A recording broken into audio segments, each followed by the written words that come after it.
Now, the greatest radio shows of all time. Suspense. The Shadow Node. Washington calling David Harding, counter-spy. Classic radio theater. The Great Gildersleeve. Fibber McGee and Molly. Dragnet. Gunsmoke. The Lone Ranger. Now, step back into our time machine with your host, Wyatt Cox. Good evening, friends of the Inner Sanctum. William Conrad starring in an episode of Gunsmoke. This episode goes back to July 1st, 1956. And quite honestly, Chester, Parley Baer, plays a big role in this episode, which is entitled A Gun for Chester.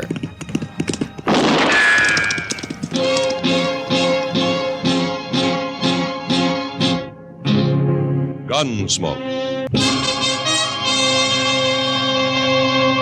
Around Dodge City and in the territory on West, there's just one way to handle the killers and the spoilers, and that's with a U.S. Marshal and the smell of gun smoke.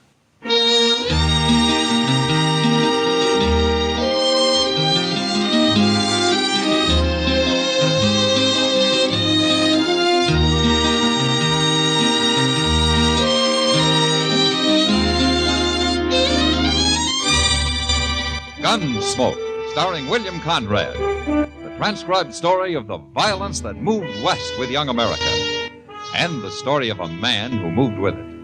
I'm that man, Matt Dillon, United States Marshal. The first man they look for and the last they want to meet. It's a chancy job, and it makes a man watchful and a little lonely.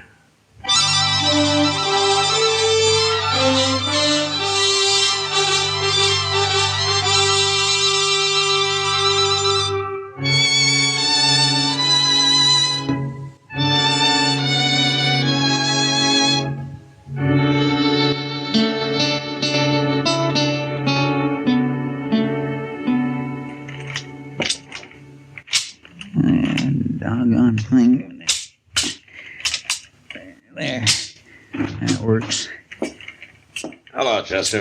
Mr. Dillon? Are you going hunting? No. I saw all kinds of wild turkey about a mile down the Arkansas yesterday. I ain't going hunting, Mr. Dillon. What's the gun and all the shows for, then? Well, shotguns was made for more than shooting birds with. Yeah, that's true. Mr. Dillon, you ever hear me talk about Live Oak County? South Texas? Sure I have. According to you, it's a hideout for bandits. Yes, it is.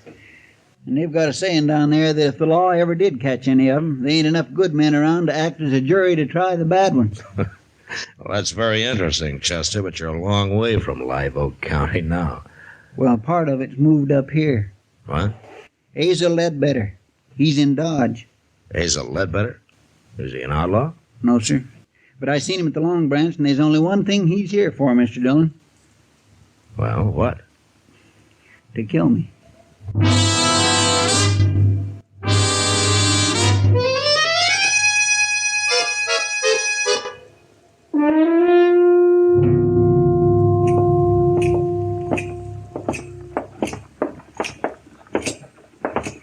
All right, Chester. Are you going to tell me why Asa Ledbetter is here to kill you? It don't matter why, Mr. Dillon. Okay. I'm going to go in there and talk to him. I'd as soon you didn't. I don't like people getting killed in Dodge, Chester. Even you. Now, you wait here, huh?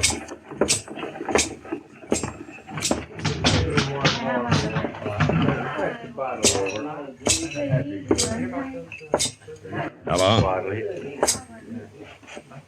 Oh, say, you're the marshal. Your name Asa Ledbetter? How'd you know that? Chester told me. Chester? Yeah, Chester Proudfoot. Well, okay, Marshal, you got my name right, but I don't recall his. What? I never heard no Chester Proudfoot.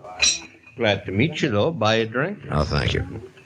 Say, there was a fella in here a while ago, I remember, 'cause he was staring at me so hard. He heard me say my name, too.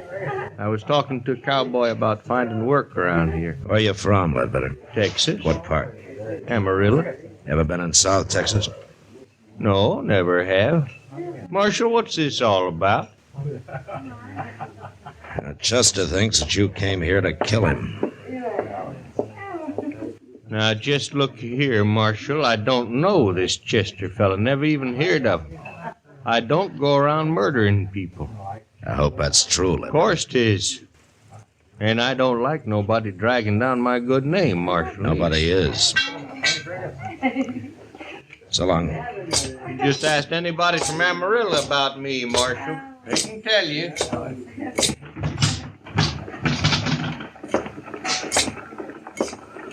Chester, I feel like a darn fool standing out here.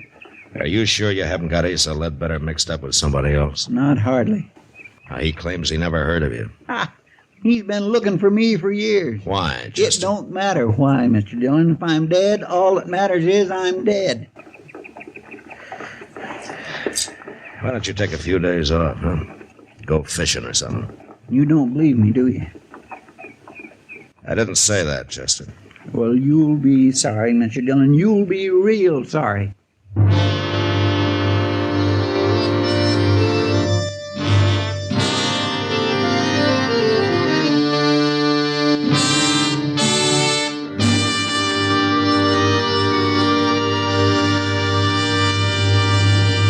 July 1st, 1956, Gunsmoke on Classic Radio Theater with Wyatt Cox. You ever make a change and then think, why didn't I do this years ago? Well, that's how people feel about switching to Medishare for their health care, especially now with inflation the way it is. People are very happy with the savings. Most families save about $500 a month when they switch. It's a huge help when prices are going up so fast in so many other areas. And Medishare's customer satisfaction rate is double that of health insurance. It's just a different experience, and people really like that. Medishare is an alternative to health insurance. It's a community of Christians who share each other's healthcare bills, and it's been going strong for over 25 years. It really is the gold standard, the most trusted name in healthcare sharing. Find out why people love it, find out why they rave about the customer service, and find out how good it feels to save some money right now. They're super easy to talk to. Here's the number, 833-34-BIBLE. That's 833-34-BIBLE, 833-34-BIBLE. Now the conclusion of Suspense, A Gun for Chester, July 1st, 1956.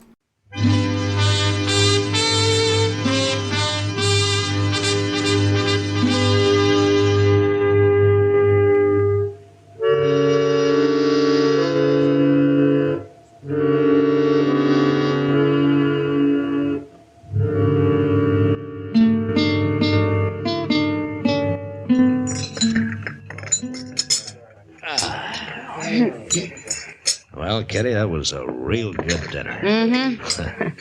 And thank you. Thank me. Well, I thought you were paying for it. You're the one who needs a vacation, not Chester. Oh, but you're a rich woman, Kitty. Let's talk about Chester. Does he really think Asa Ledbetter's after him? Well, that's what he says. It's not like Chester to make up a thing like that. No. Matt? You stay here. No, I'm going with you. It's a couple of drunken cowboys. You going after him? Dillon! Mr. Dillon! It's Chester, Matt, down there by the alley. Come on.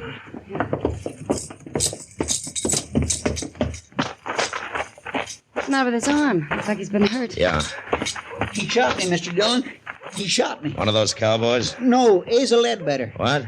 I seen them cussed cowboys coming, so I ducked in the alley here. And Ledbetter was down at the end of it, just waiting for me. I think he just hired them fellas to set up a commotion so he could get a shot at Here, me. let me see that arm. The bullet went right in here, Mr. Dillon. It didn't break nothing, though. Ah, Chester, you've been hurt worse than this a dozen times. Now, look, if you ducked in the alley, you were probably facing the street, weren't you? Yes, it was. All right, then Ledbetter wouldn't have been behind you. The bullet entered from in front. It was him, I tell you. Or the wild bullet from those cowboys. You think I'm lying? Well, I think you're worrying yourself into seeing things. I'm going up to Doc's, if I can make Now, it. wait a minute, Chester. Where's Ledbetter staying? Well, he told me the Dodge House, Matt. All right, I'll go talk to him. Sure. You go talk to him. How many times do I have to be shot around here before anybody believes me?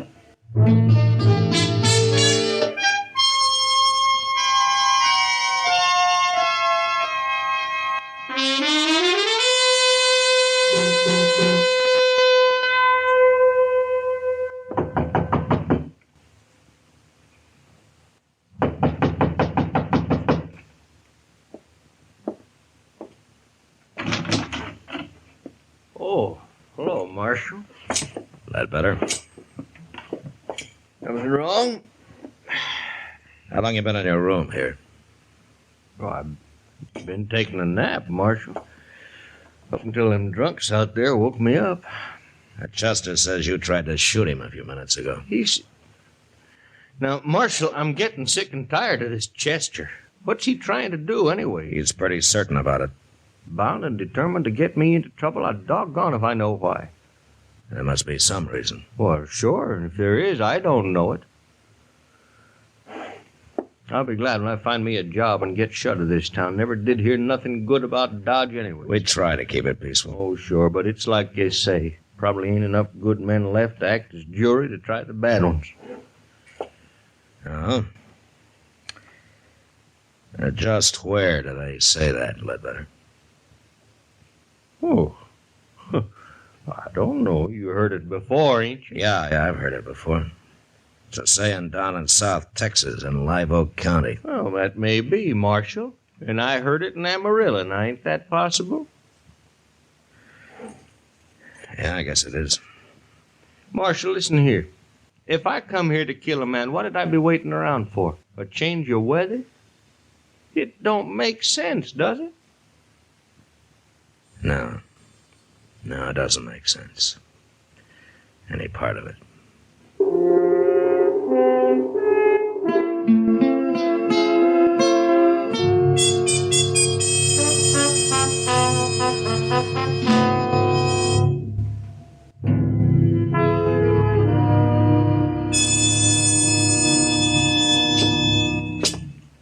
How does it look, Doc?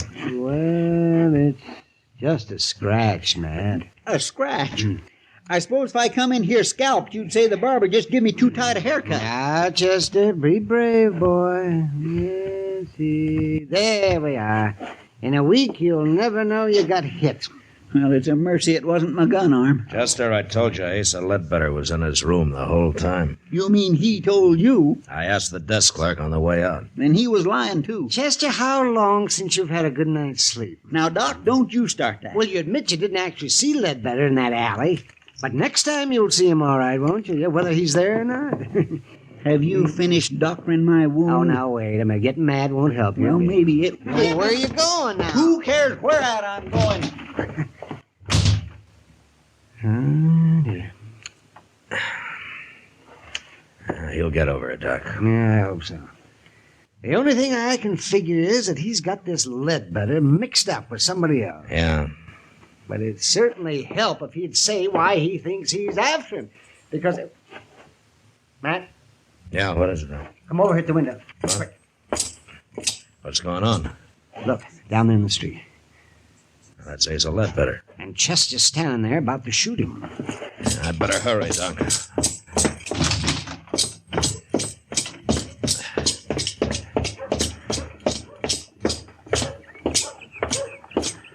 I'm just getting plumb good and tired of you. And why don't you do something about it? Chester. You stay out of this, Mr. Dillon. I don't like gunfighting, no matter who starts it. I didn't start it. He come here to shoot me. Marshal, he is crazy. Ought to be locked up. Sure, I'm crazy. I should have called you out before. Now, you gonna fight or not? No, I ain't gonna fight. You scared?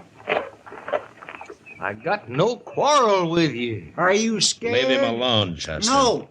Then tell me what this is all about. No. Now, Chester, why don't you just go off and get drunk or something? Hey, Chester. Now will you draw?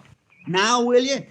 Oh, Marshal, I ain't gonna take much more of him. I said, are you All right, gonna Chester, draw? that's enough. Now you come with me. You're a dirty coward. You come with me, I said.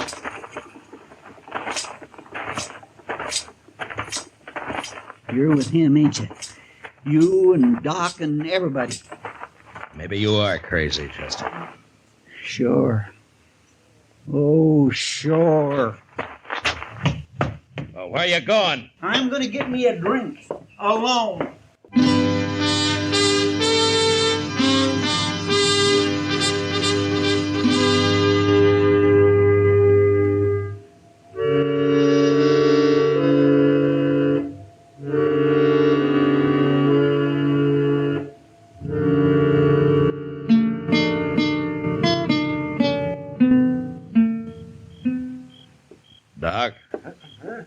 that you, Doc? Oh, man.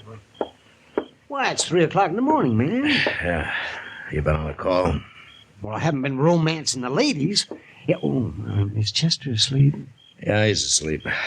But not in the office. Why not? Where is he? I locked him in a cell out back. You locked him in... What? He got drunk, Doc. By sundown, he was as drunk as I ever saw him. Well, maybe he needed it, Ned. Maybe it'll bring him out of all this. Well, something's got to. Yes, it does. Well, I'm going to go to bed on that. You better go, too. Yeah, I am, Doc. I think I'll use Chester's bed in the office tonight. I'll see you tomorrow. Yeah, good night, Doc.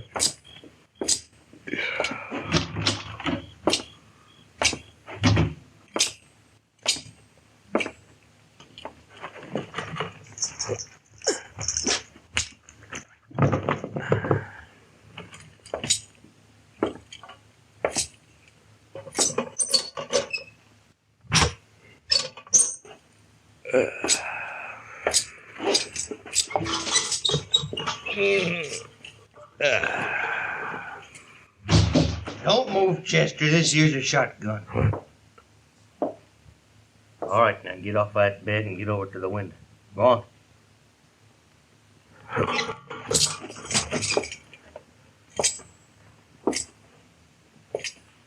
Better. I'm gonna sit down here and light the lamp now, but you just stand steady. The shotgun's right across my knees.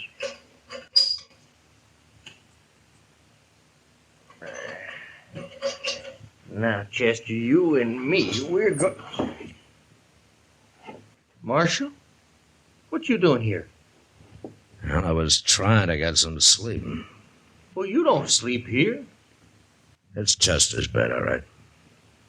Where is he?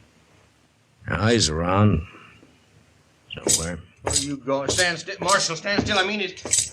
Well, I was just going to close the back door here. You left it open. I want it open. All right. I'll open it wide. Here, Marshal, no call for that. All right, where's Chester at?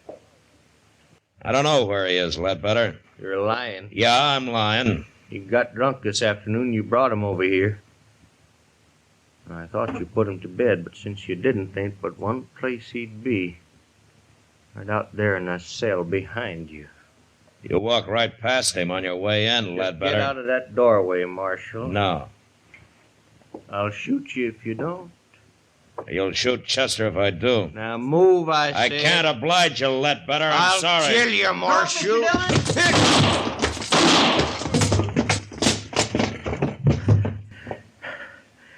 Don't shoot again, Chester.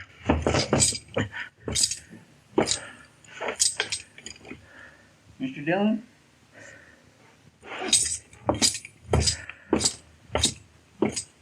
Is he dead? Yeah. You hit him in the head with the first shot, Chester. Pure luck. I heard you kick that door. It woke me up. It's a wonder anything could wake you up tonight. Well, I don't feel so good, but I ain't drunk no more. Say, you got me locked in here. Yeah, I thought of that, but I forgot to take your gun away from you. That was mighty careless of you, Mr. Dillon. Well, it doesn't matter now. You knew I had it. You was going to let him shoot at you so it'd wake me up and I'd have a chance at him.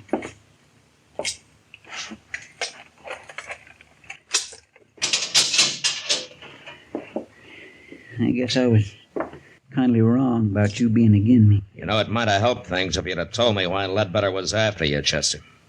I just couldn't, Mr. Dillon. Oh, why? It had to do with a lady. Oh. She's dead now, but I didn't want nobody talking about her, saying her name. Nobody. Can you understand that? It'll be daylight soon, Chester. Let's go brew up some coffee, huh? Thank you, Mr. Dillon. Thank you.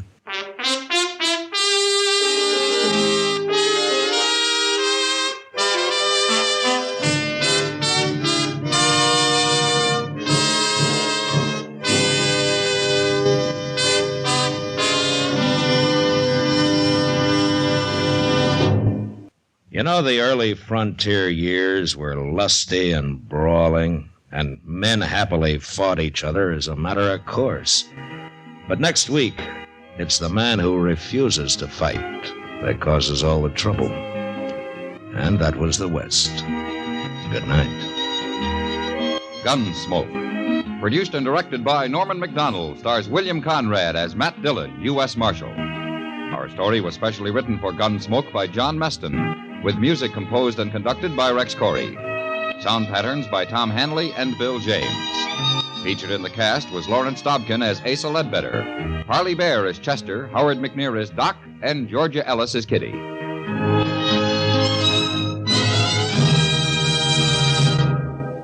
July 1st, 1956, Gunsmoke on Classic Radio Theater. When we continue after this bottom-of-the-hour break from the last season of radio's outstanding theater of thrill, Suspense. You know, for years you've heard me talking about My Pillow here on Classic Radio Theater. And the My Pillow and Mike Lindell have right now a huge buy one, get one free extravaganza. And what are the things they include? They include several different varieties of My Pillow. The Giza Elegance My Pillows are buy one, get one. Roll and Go Anywhere My Pillows. I, by the way, have one by my recliner. It is delightful, and many times I don't intend to doze off, but I do. Also, the 6-piece towel sets and bed sheet sets, those are all available. Buy one, get one. Now, they've set us up our own page over at MyPillow.com. You go to MyPillow.com/USA.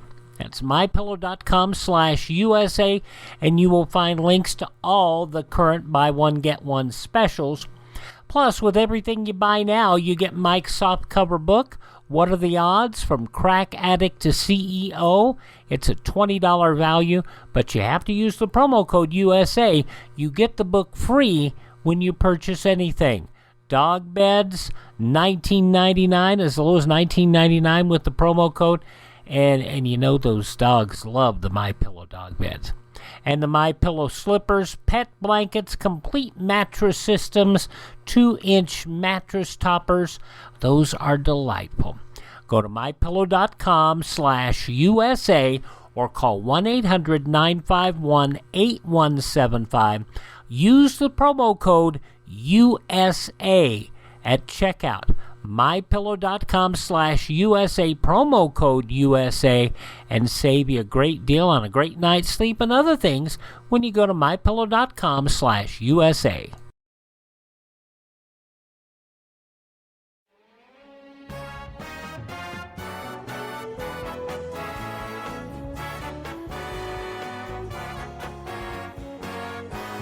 Now an episode of radio's outstanding theater of thrill suspense from the final season of the show, July 1st, 1962, Black Death. And now, a tale well calculated to keep you in suspense. In a moment, Act 1 of Black Death, written especially for Suspense by Mercer McLeod, and starring Christopher Carey, currently featured in Camelot.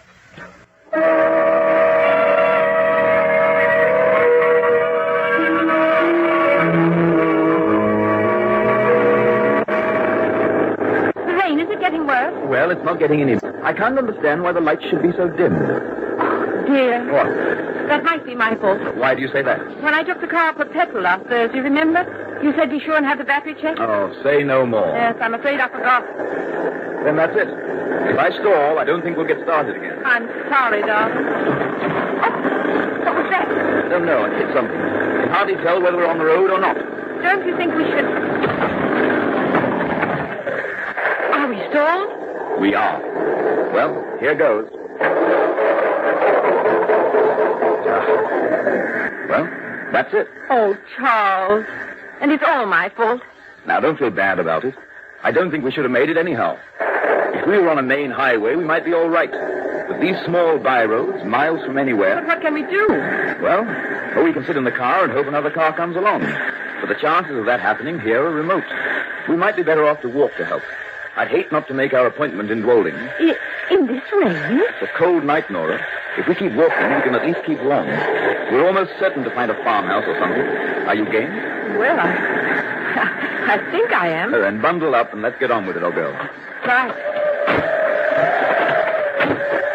Well, come on.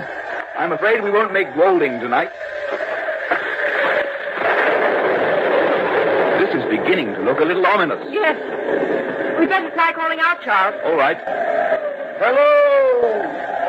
Hello there! I think I'm a little frightened, Charles. Well, come on, let's both call out. Hello! Hello! Charles, it looks as if we... Quiet, Nora. Now, where that dog is, there must be shelter. Yes, there's a light blinking over there. That's for us. Come on. Who's there? Oh, thank goodness. Are we glad to see you? Why? Why? Because we're lost, that's why. How far are we from Dolding? No, about 20 miles. Where do you live? Just over the hill there. But it's no use.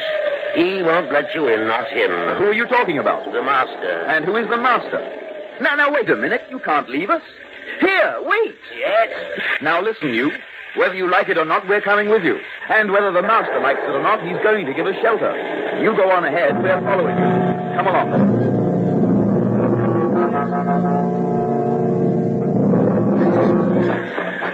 Oh, look, Charles. It's a huge, forbidding house.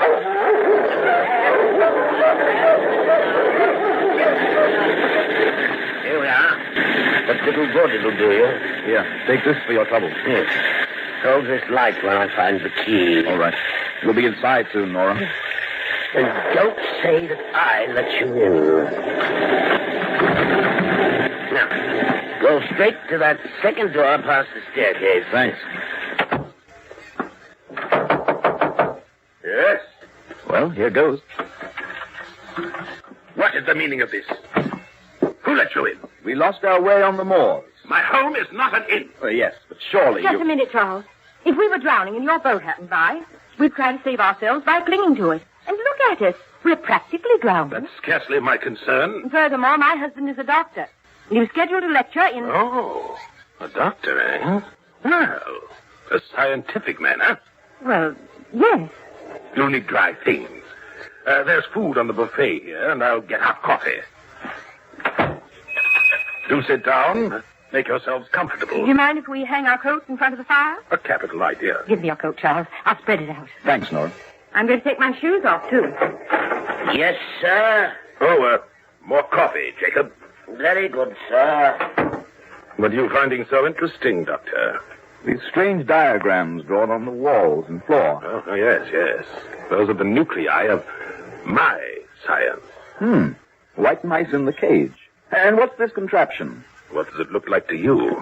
It bears a rough resemblance to a huge camera. But the sides, all this multicolored glass. I don't know. I'm quite baffled. In there, my friend, is the element black. Black? Black. One of the greatest destructive forces in the universe. But how about you two eating something, eh? Just help yourselves. Coffee won't be long. Oh, thank you very nice. Right, thank you. It may interest you to know that yours are the first strange faces I've seen here in 4 years. Really? I spend most of my time hard at work. Very, very hard at work. The results of this work may well benefit humanity. Oh, I'm glad to hear. Don't misunderstand me. I don't give a rap about humanity. However, I'm more productive to your humanity than I should be if I were full of gush as the sentimentalist, speechifying to get murderers out of prison. Do you follow me? Well, yes. You noticed my man, Jacob? Of course. He's a perfect servant. Makes me comfortable. I have no feeling for him. I treat him civilly, pay him, but I never concern myself with him as a human being. I know nothing of his character except what I read of it in his last employer's letter. There are, you see, no truly human relations between us. Would you imagine his work would be better done if I'd made him like me, personally? Oh, I would, decidedly. I'm certain it would not be so. He'd trade on any relationship to my disadvantage. But if a crisis occurred... Crisis? Yes, if you needed his help, not only as a servant, but, well, supposing you were sick, in need. You'd never get from your relationship what can be prompted only by affection. Affection? Ha! Affection! How disgusting that sounds. Disgusting. The coffee. Just put it down. Yes, sir. Will that be all, sir? For now, yes. Very good, sir.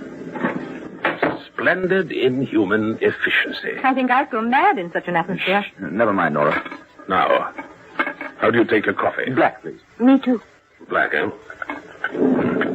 Black. Very good. Who gazes on black stares at death. I beg your pardon. You scientists are quite naive, I find. Well, I fail to see. Let me explain. Well, he can explain after our final break. July 1st, 1962, Suspense on Classic Radio Theater with Wyatt Cox.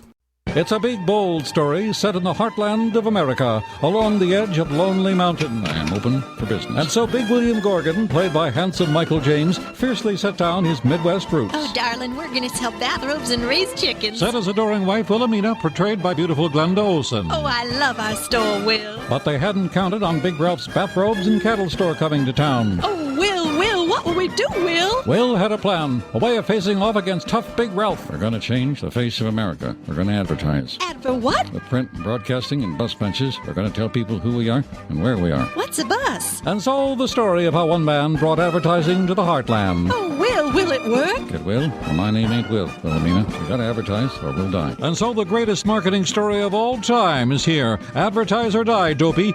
Put your message on this national advertising platform. Email classicradiotheater@gmail.com. classicradiotheater@gmail.com.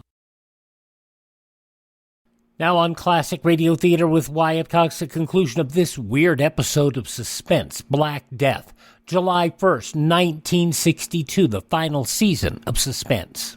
I find that black is not, as it is commonly defined, an absence of color or light. It is a prime essence, a vital being. And light, on the contrary, is mere activity. Well, this black coffee tastes good. I'm glad we're not out in that black light. There you go again. I don't understand. You think night comprehends black? Night is never so dark that you cannot distinguish grades of darkness. There is no black in the darkness of night. Black is absolute. You mean to say that blackness... Who said anything about blackness? I've been talking about black, not blackness. The one is a positive term, the other a weak, indefinite. Call blackness darkness, and the phraseology will be much nearer. But when you come to black, I say, you're at grips with the positive element of the universe, a force apparent whose work is death. Then one ought to be afraid to go home after dark. If you had the faintest realization of the infinite significance of the words you use, you'd turn as pale as this damask cloth. Here. You see this white mouse? I take it out of its cage, hold it by its tail, and set the black to work. I place it in front of the fatal black ray and...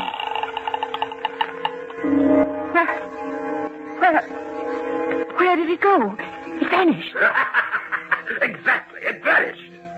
And you, Doctor, what do you have to say? I believe I saw something like that years ago at the Palace Theater in New York. You stupid man of science! I'll show you. Jacob! Palace Theater in New York. Yes, sir. Jacob, bring in Damon immediately. The dog, sir? That's what I said. The old hound dog, Damon. That is the old one, isn't it? Yes, Then sir. quickly, bring it here. Yes, sir. Right away. Doctor, you look at me with the eye of a diagnostician. You would condemn me as a hysteric or a madman, wouldn't you, Doctor? How would you put it? Suffering from delusion. That would be your diagnosis, wouldn't it? Why, Exactly. And having placed a tag on me, you'd wash your hands of the whole business. Oh, I know you men of science. Jacob. Bring that hound over here. Master, you're going nuts. Leave us, Jacob. But sir, not David. I said leave us. Yes, sir.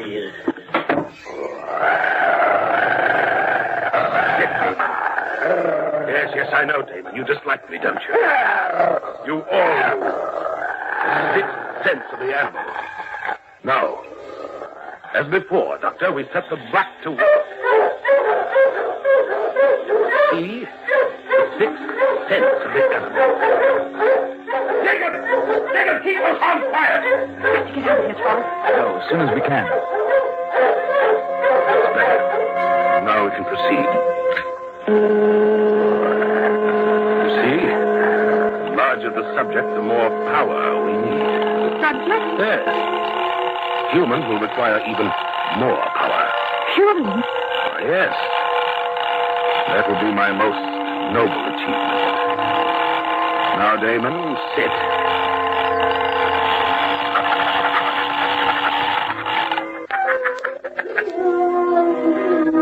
The sixth sense of the animal. Now I'm a little tired. I think I could use a drink. Yes, I'm really quite tired. Yes, sir. Bring me a brandy, will you? For our guests, too. Oh, very good, sir. You don't understand, do you, Doctor? No, you don't understand at all. That's why I became disgusted with you men who call yourselves scientists. Yes, you condemn everything that resists experiments. You reject as false any theory which cannot be proved in the laboratory or the dissecting room. You refuse even to consider my findings in regard to apparitions. Apparition? Ghosts, if you like. For thousands of years, mankind has persisted in believing that apparitions are fact. But mention them to you, scientists. But there's never been conclusive proof! If I were to tell you that for 23 years I have been investigating the supernatural, and that I know, past all doubt, that ghosts, apparitions, and supernatural beings exist, what would you think? Huh? That I have lost my mind? Well, unless, of course, you could show me an apparition or some supernatural... Show me! Show me! Proof! The brandy, sir. All right, put it down. The storm is over, sir. Has it now? Has it? Yes, sir. Nora, did you hear that? The storm, it's over. Yes, I heard. I think we should get out of here as quickly as we can. Oh, so do I. Take a good swig of brandy, it'll help. I did. I don't know how you feel, but I'm ready for that 20-mile walk to Dwoling. Those two demonstrations have convinced me. Darling, I'm ready. Dwoling, did you say? Yes. Why walk? I don't follow you. Why not take the local? The local? Yes. Do you mean local train? Of course. I didn't know there was one. Just one a day. It carries mostly freight. Just one passenger coach. About a mile from here. 11:10. I'll show you the way. Oh, this is splendid, Charles. You'll be able to give your lecture after all. Scientific lecture? Well, sort of, yes. With proof, Doctor? Of course. You know, 17 years ago, I ran away from you scientific fellows and your proof. It seems funny that one should walk in on me tonight. Oh, you and your proof. You think I'm a little mad, don't you, Doctor? Well, I shouldn't say that, sir. I'll get our coat.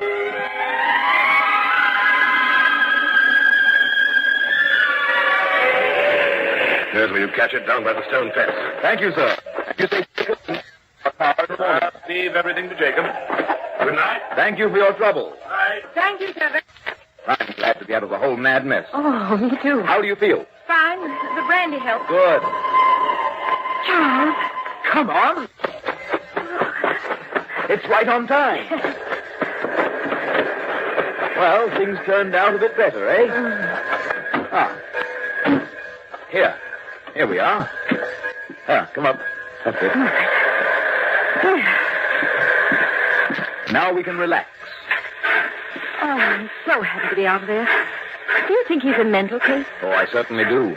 Utterly and completely mad. All that business about black. Absolute nonsense. But, darling, what about that dog? And the mouse? They've really disappeared, you know. An old magic trick. You know, disappearing rabbit and all that. Just hocus pocus. Charles, have you noticed that the lights are so dim? Nora, what are you staring at? Everybody seems to be asleep in this coach. Look at them. Yes, they do seem to. Nora, what is it? Oh, Charles, they're not asleep. They're all dead. Charles! Oh, Charles, in heaven's name, what's happening? Wait, Nora. Easy now. Oh, Charles. This branch line. What? Remember? Years ago, an accident. The train jumped the bridge into the valley.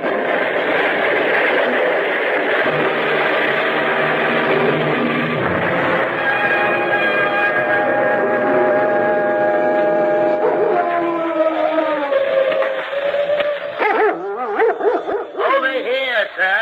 Yes, Jacob? Over here. Down. How are they? A little shook up, but both in one piece. Think we can get them to the house? I think so. Can you help the woman? I think so. All right. Up we go now. There. Now, can you walk? Yes. That's the way. Now, off we go. There. It feels better, doesn't it? Here, have another sip. You too, sir. You all right, Nora? Yes. Where are we? We are in the sunroom of the master's house. Back here again? Yes, you're both very lucky. Bruised and shook up a bit. Could have been lots worse. Am I dreaming all this? And what about that train? That's what you were ranting about when I brought you in. There was no train. There's no line there. Hasn't been one for years. There was a bad accident there years ago. Train jumped the bridge into the valley. Hasn't been used since. But you and your wife were in that accident. I brought it back to demonstrate another power of black. Doctor, listen carefully. I made it happen again. Remember what I said about my findings regarding apparitions? Well, what do you think now? And now, if you'll excuse me... Now what's going on? Couldn't tell you, sir. I've long since given up trying to understand the master. Well, you're both looking much better. Let me pour you some more brandy. We'll both feel much better when we can be on our way. Here you are. Thank you. Oh, I'm dreadfully tired, Charles. What's he doing with that contraption now? Don't know, sir. He said something about his most noble achievement. What? Charles. He means humans. Listen, Jacob. We've got to get out of here, and quickly, you understand? I cannot go against the master's orders. Jacob, I want to start with a dog. Bring me one of the older hounds. Jacob! Yes, sir. A dog. You heard what I said, Jacob. We've got to get out of here.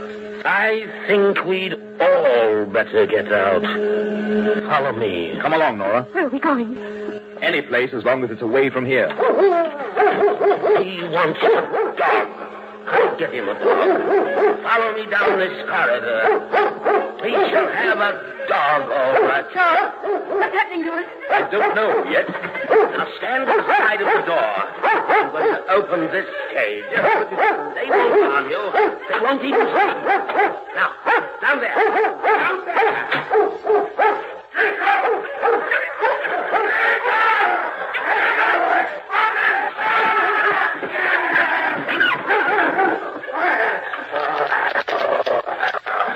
His most noble achievement. Shall we see about getting you both home now?